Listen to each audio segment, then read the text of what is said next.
Mapormang brake at clutch lever ba ang hanap mo? Tara, sagot kita. Install natin ang RCB lever sa XSR 155 mo. Roll, intro.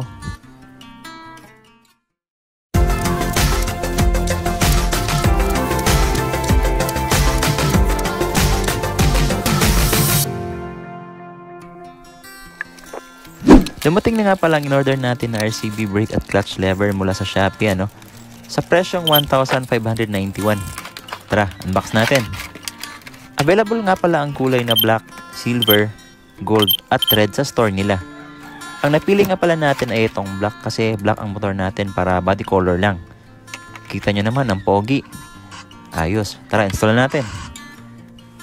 First step, tanggalin muna natin ang bolt at nut sa brake lever gamit ang wrench na size 10.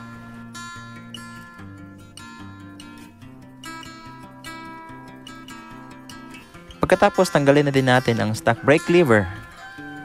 Madali lang siyang tanggalin mga master. Second, ilagay na natin ang RCB brake lever at ibalik natin ang bolt at nut pagkatapos higpitan ito.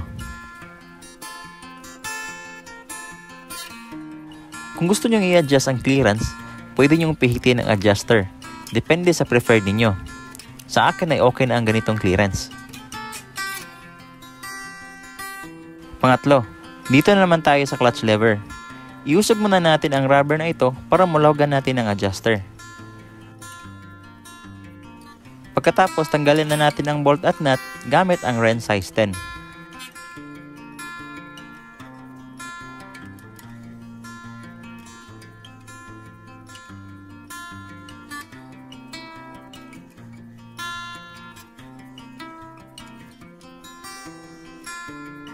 Meron nga pala yung spacer sa gitna, baka malaglag.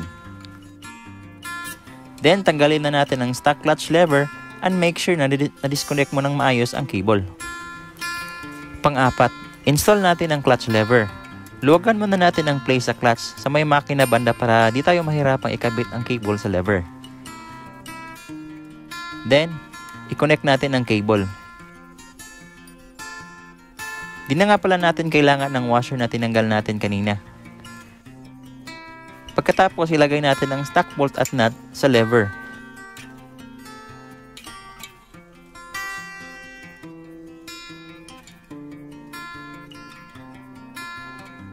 At higpitan kasama ang lock adjuster sa cable.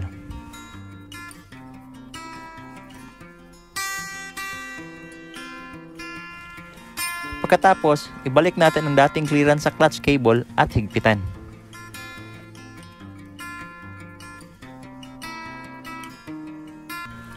Panglima, i-adjust natin ang clearance sa clutch depende sa preference ninyo.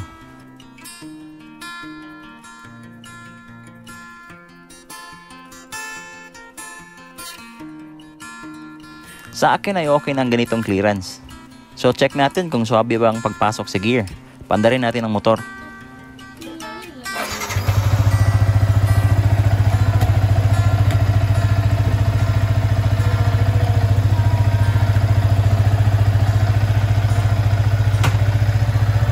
Ayun, tamang-tama lang sa akin.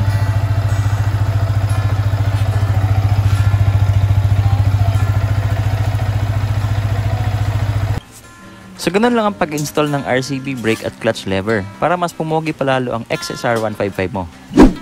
Hopefully meron kayong natutunan sa vlog na ito at kung meron man kayong mga komento ay babasahin natin yan lahat sa comment section.